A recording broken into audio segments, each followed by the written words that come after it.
YouTube, what the crap's going on? HeirofCarthage here, and I am back, and I am going to actually bring you some tournament footage here, and this comes from a tournament that's being hosted by Maximus Meridius. I've mentioned his channel before and linked to it. He does a really great job on some interesting videos in my mind. He's kind of got a flavor all his own for Total War on his channel. It's pretty interesting. Obviously, there's a lot of great content creators right now on YouTube for Total War. I don't think you would be at a shortage for good content. So it's a great time to be watching Total War on YouTube, I think. Anyway, Maximus does a lot of online footage, and one of the reasons why I think his channel caught my eye originally is I liked how he would do like random battle matchups. It was less about winning the battle, it was kind of maybe creating the challenge for himself, so that was something that kind of I was interested in. In any case, he has hosted a tournament, which I believe is called the Tournament of the Ancients. If I get it wrong, I apologize. I'm not as up on these things as I could, though I have watched some of the matches. They're over on his channel. I'll have a link for you, of course, and I'm going to show you a couple of the matches from this, and I believe they're from the semifinals.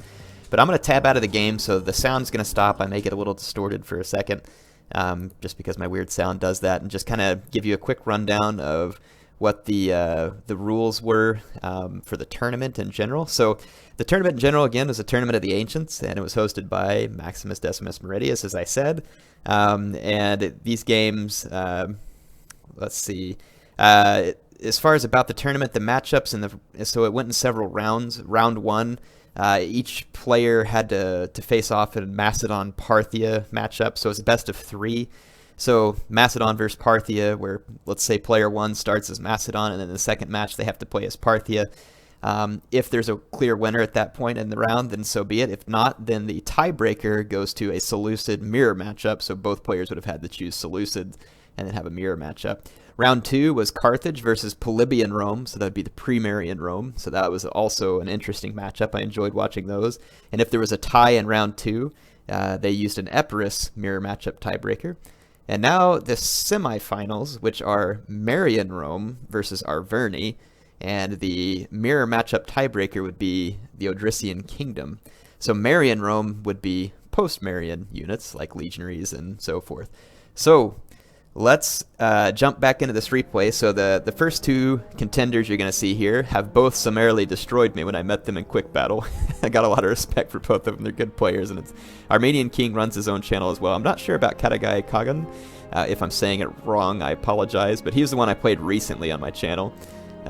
So in any case, yeah, they're both good players. I enjoy seeing either one of them play. So let's jump into these matches. The first one, Armenian King, is going to be Arverni, and Chagatay is what I'm just going to call him at Chagatay. Yeah, Chagatay, or I'll call him Chagatay here. Yeah, Chagatay, that's what I'll call him. He's going to start off as Marian Rome, and you can see the army builds there.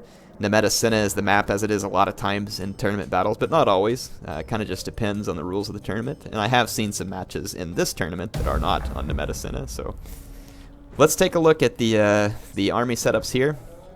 So here we are seeing, again, this is going to be Armenian King playing as the Arverni. It's not going to show his name as I mouse over it here. So let's go into kind of slow motion just real quick so I can cover the armies. On each side he's got a Levy Freeman, and it looks like a couple of Celtic warriors, so he's going to try and absorb any cav charges and leave his Celtic warriors free to charge, which they are a good unit for this. So if we go up here, this might be easier to see. So down the center, let's see, it's going to be 2 Oathsworn and 4 Chosen Swordsmen, and then in his back lines we've got 5 Heavy Horse and another Levy Freemans. And they're going to be supported by 2 Celtic Slingers. And sorry, I'll go out of this mode here in just a moment. So for Chagatay, or Chagatay, or however I say it, I'm sorry, I'm probably massacring it, I apologize. Armored Legionaries, Veteran Legionaries, Avocati, Veteran Legionaries, and Armored Legionaries. So essentially, you're going to have a very powerful sword corps with heavily armored ones on the flank. And then back line, it looks like he has 6 Legionaries. Legionary cohorts, I should say. So no, hang on, 3 legionaries over here. And it looks like a bunch of legionaries, but also some legionary cohort right here for whatever reason that is. Probably just price, slight price difference. And let's see, 3 legionary cav and a legatius. So, and then I forgot these skirmishers here. So he has a Syrian archer as well. Interesting. He wanted to have, I guess, 1 skirmisher just in case if he felt like it was needed. But obviously Arverni and Rome, this is going to be a battle of sword powerhouses, and Marian Rome is an extreme sword powerhouse. Now, normally you're going to see these types of troops supported by Hastati meat shields, but I think that's the challenge that that Maximus was going for here by saying Marian Rome. You might be like, what do you mean the challenge? Marian Rome is awesome. They are. But they're not very good on the charge, and that's Rome's one weakness to their infantry, is that they're really bad on the charge.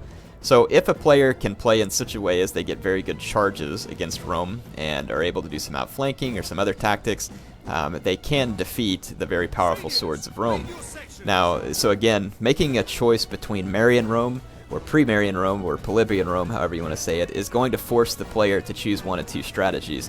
One, you get the most power, so in Marian Rome you get the most powerful Roman sword infantry, but you're going to basically sacrifice your cheap speed bump units. I'll use speed bump since it's a Maximus tournament, and that's his word for meat shield, so we'll use that. So yeah, you use the cheap speed bump units to basically make sure that your opponent doesn't get a good charge. It's a pretty straightforward strategy. He's just going to keep a few cavalry to try and keep his flanks clear, and he can support those cav with infantry. Now, as far as the Arverni go, they have an excellent charge. So, as the Arverni, your task is going to be to get that excellent charge so that you have a chance of beating the amazing Roman infantry. Now, it looks like Armenian King is lining his Oathsworn here in the center, and then immediately behind them he's got his heavy horse. And obviously Armenian King is potentially using his heavy horse for a couple of uses here. Just a guess, because obviously I don't live inside his mind. But I'm guessing that he's keeping them here to keep Roman cavalry from blocking his charge, which would be a good strategy on the part of the Romans. So he's going to have his cavalry ready for a quick counter charge. He could also use his cavalry for disruption if he needs to, though he would win the charge pretty cleanly against the Romans as is. I think where his challenge is going to be on the flanks. These Celtic warriors, they're pretty good on the charge, and for the cheap cost that they come at, they're going to get you a nice charge against the Roman infantry, but they won't win. They'll get beat to pieces. Same thing with the Chosen Swordsmen. They'll buy you a nice charge. They'll last a little longer than Celtic warriors, of course, but they will get beaten. So his Oathsworn are going to be key to this. And what you would, I think, generally hope in this type of formation is that you can get your Oathsworn to punch through and then start to wrap up, potentially. But again, there's going to be a lot of play here. So heavy horse coming forward, going to pin the Roman infantry down and leave them very vulnerable to being charged by the Arverni infantry. So said this was one of the potential outcomes, and sure enough it was. You got Levi Freeman soaking up all the javelins of these Roman units. Not a bad plan as well, because those Roman javelins are very deadly. So let's see, a couple of Celtic warriors blobbed into this legionary here, but they did get a nice charge. The Arverni infantry is now getting a very nice charge in most respects against the Roman infantry. Yeah, the Roman cavalry is really not gonna stop that charge, so both Oathsworn getting an extremely nice charge. Loyalty of the 10th and Presence both dropped immediately, so it looks like Chagatay is trying to get his line to last longer. Look at these two Celtic warriors ganged up on this legionary. No outflanking yet, but they are throwing some javelins in there. And then as far as this flank, we got some heavy horse trying to move to the flanks. Lots of leftover Roman infantry here, and again, that's going to be the danger of going up against these Roman armies. And then look, he's got this extra legionary to pin this Oathsworn down longer. And it looks like we've got the Vercingetorix's ability, so Relentless, which improves his attack, has been dropped by Armenian King. So he's trying to really get in here and do a lot of attack damage. This is going to be an uphill battle, I think, for Armenian King, just based on what I'm seeing here. Just because there's leftover Roman infantry all over the flanks. So nice rear charge into the cavalry of Chagatay there. Nice use of the heavy horse here to keep these Romans from outflanking.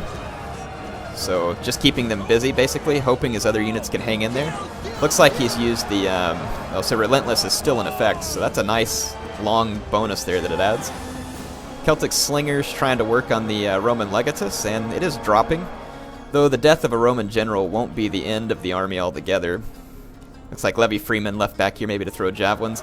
Really, Armenian King needs a punch through in the center, and he probably needed it quicker than he's getting it here. Some cavalry rear charges over here would be very key right now, but it looks like he's getting chased off by the legionary cav.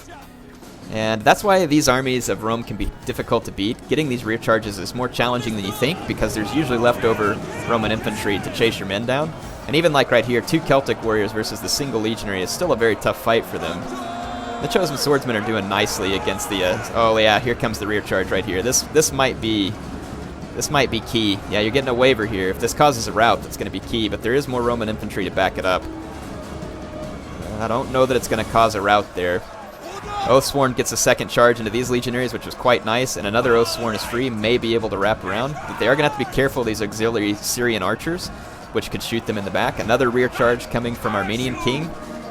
And let's see, the one Roman legionary unit did rout, another one's wavering, so we're starting to get some wavering. But the Roman units are very sturdy, and there's a full legionary unit still back here. But Armenian King is getting some momentum here in the center. Definitely so. If this legionary breaks, that's going to be very bad for Chagatay. So let's see. Oh, this Oathsworn right here. Oh, just took a lot of javelins, though, unfortunately, for Armenian King. And Chagatay is going to get a very nice counter charge there with those legionaries. But this flank is really starting to sway into the favor of Armenian King, I believe. Oh, that legionary stabilized. See, that's the Roman infantry for you. It is very powerful. It likes to hang around in the long fights. So this fight is still very much up in the air. Yeah, and we're starting to lose Celtic warriors over here for Armenian King. That's going to be difficult. That means that this Oathsworn over here, which has done very well so far, is going to end up getting outnumbered. Still some chosen swordsmen and some levy freemen on the way in, and we still have some Celtic slingers on the field for Armenian King. That could play a key role here in the late game if they're able to expend all their ammunition. Not very high damage units, but they can really chip away at a unit's health and armor over time. And it is working here. These Oathsworn are getting supported, and it's definitely helping. Still got some heavy horse on the field also for Armenian King. There's quite a bit of Roman infantry over here on this flank, though. 96 legionaries, 41 armored legionaries, 104 legionaries, 55 more legionaries.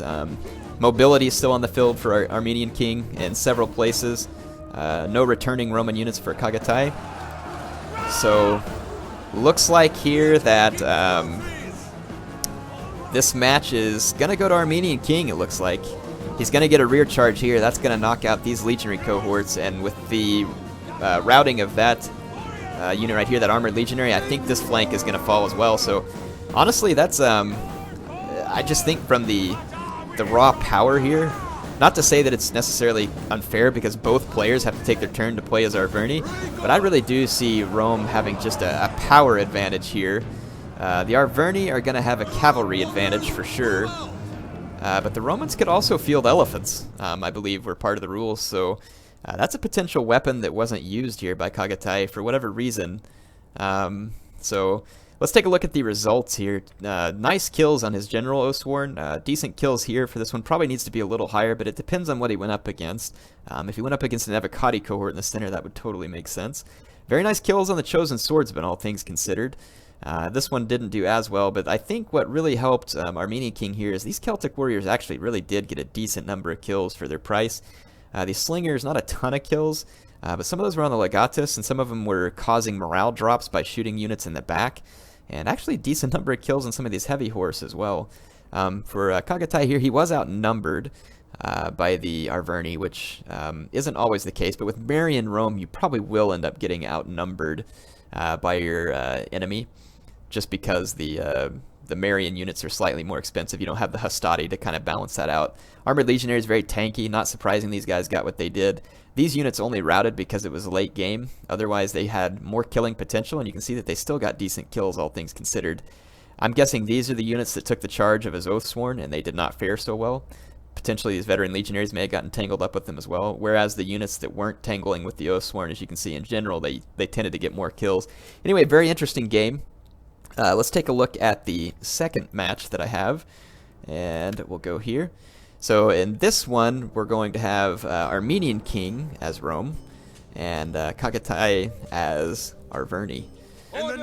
So, battle is again on Nemeta, and this time Armenian King has fielded elephants. There is a Vigile unit here, and I actually watched this battle on Maximus' channel as well, and I think Vigiles were banned, but I think it was just decided that one unit of Vigiles really isn't going to sway a battle, probably.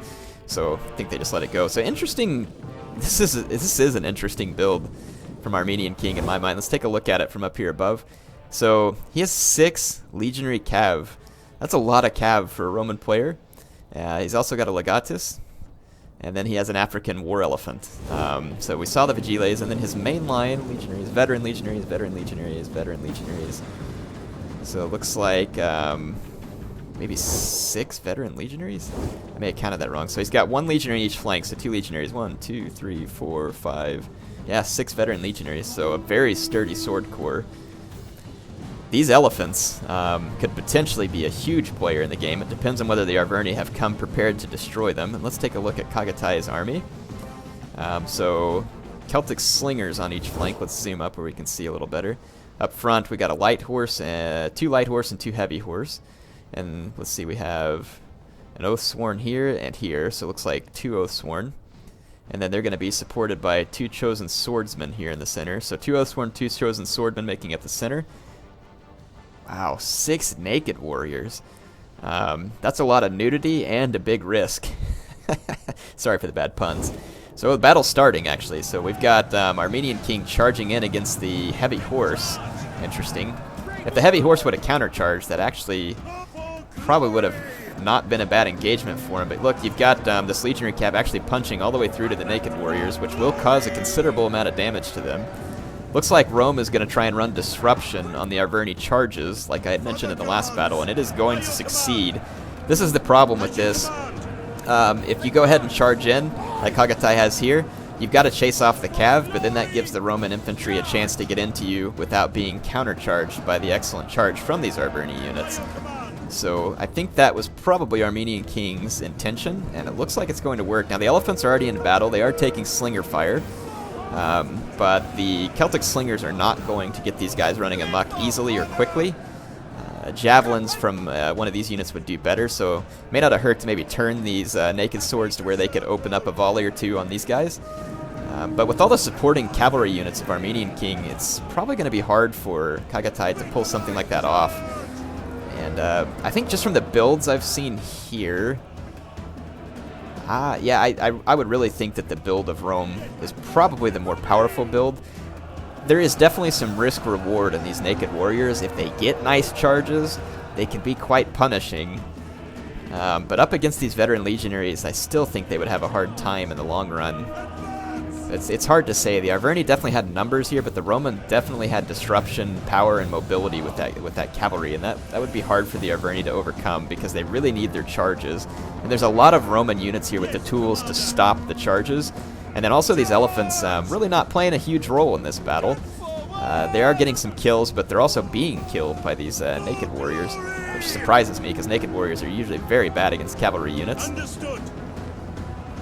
Oathsworn here kind of being disrupted by this legionary cav. I'm sure that he would rather get it into this fight here. And it is going to kill that legionary cav, chase it off. Let's see what's going on over here. So Armenian king kind of losing this flank because it looks like he was overwhelmed, but doing a much stronger performance on this flank. That's what it looks like. These Oathsworn getting intercepted without a charge order. That's going to be bad for the Oathsworn. They just got intercepted without getting a proper charge on these veteran legionaries, and that's going to go poorly for the Oathsworn, and they're being rear charged by another veteran legionary. Yeah, I think the Arverni are just going to be pretty outmatched for the rest of this fight, just based on what I'm seeing. Let's get some close-up shots here. Naked warriors taking on the veteran legionaries. You know, if they get a proper charge, they can cause a lot of damage for their price, but in a stand-up fight like this, as you can imagine, having your exposed loins in battle would definitely be a disadvantage as opposed to having this nice chainmail armor. So yeah, again, exposed loins plus gladius equals unpleasant day. Okay, enough of the bad jokes. I promise. I guess Maximus didn't know what he was signing up for whenever he asked me to do this video. Maybe this is why I'm not so good in tournament matches, because I can't seem to get serious. But in any case, got Roman cavalry chasing down the Celtic slingers, which was really probably his last real hope for killing the elephants, and slowly they are racking up enough kills to have been worthwhile. And there's just a lot of veteran legionaries left on the field. I don't see how Arverni can overcome it at this point. And it is, yeah, it's definitely looking to be in the favor of Armenian king. So it looks like Armenian king will have gone 2-0 here. Now this is where naked warriors are going to be useful. Look at that. You see him getting tackled by the naked dude? Talk about an embarrassing death for the Roman, right? Anyway, so yeah, they got a nice charge there. You can see these guys can put down some kills even against a powerful unit rather rapidly. But as that starts to stabilize, watch the naked warriors start to drop. And that's where their downfall is. And then also elephants into the back of a naked guy, so exposed loins and rear to elephant tusk also equals a bad day. Have I used the word loins enough in this battle? Just gonna throw that out there for... Anyway, great game from both players here. It was entertaining to watch for sure. I hope you all enjoyed it. Let's take a look at the statistics. So Armenian King gets some nice kills on his infantry there, and this cavalry actually getting pretty nice kills considering their price as well. African elephants, not a ton of kills, but you know, it's just another tool that the Arverni had to deal with. So I definitely think that just based on builds, Chagatay had a very difficult battle on his hands there. Part of me likes the choice of the Naked Warriors just because it's a very kind of high risk, high reward scenario, but it is a lot of them. I would almost feel like the Naked Warriors might be more worth it if you had very sturdy units to hold. And again, this is coming from the guy who got destroyed by Chagatay, so take this as for what it's worth. I'm just throwing out my 2 cents. I guess it's easier to be an armchair general than to be the actual general. So what I would say is maybe using very sturdy units like the Chosen Swords and the Oathsworn to hold up a center and just trying to get your Naked Swords around the flank. Again, you all make fun of me for saying this, but being rear charged by Naked Swords is definitely never a good day. Let the comments ensue that make fun of that. Anyway, I hope you all enjoyed this. So come back tomorrow, and I will have some more matches for you from the semifinals of the tournament, or the was it the Tournament of the Ancients? I may have already screwed up the name. I know I got it right in the beginning of the video. Maximus, are you sure this was a good idea, having me do this? Anyway, it's an interesting tournament. If you want to see more of the matches, go to Maximus's channel. It'll be linked in the description. The final, I believe, is going to be this Saturday, and I want to say that he said it was 2,200 hours, GMT +1, or was it -1? I got to look at that time again. Sorry, give me just 1 second, folks, and I will get you the appropriate time. +1. So yeah, it's gonna be, or no, never mind. One of the players is in the same time zone as me, so geez. So let me get the time zone right here. So it looks like if you want to base it off GMT +1, it should be 7 in the morning, I guess, is the time. For those of you on US time, so let's see, I'm GMT -6, and that would make it 2,200 hours if you want to join. So Saturday at 2,200, or 2,200 on Sunday for me, so it looks like maybe they'd be in the next day. Anyway, this is going to be very confusing. That might be Monday for you. If you want to know the times, I suggest at this point you go to Maximus's channel because I've probably screwed up the times. He is going to live stream it on Twitch. If you want to see the final, go watch it. It ought to be a fun matchup. And like I said, I'll be back tomorrow with the other matches, and we'll take a look at them. Hope you all enjoyed it. HeirofCarthage, signing off for now.